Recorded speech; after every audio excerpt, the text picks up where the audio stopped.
how to fix mobile data not working.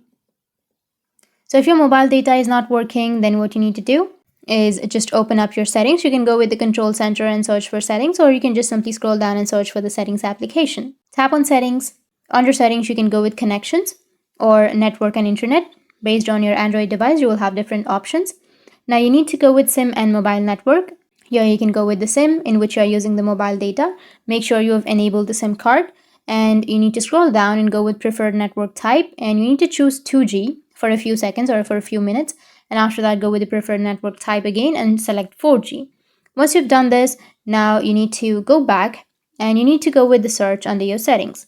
So go back again and go with search.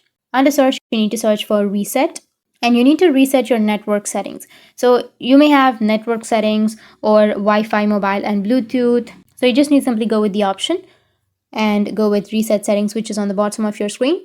Once you've reset, you can just simply go and restart your device. After restarting, you can turn on your mobile data and it will work. That's it. That's how you can fix your mobile data not working.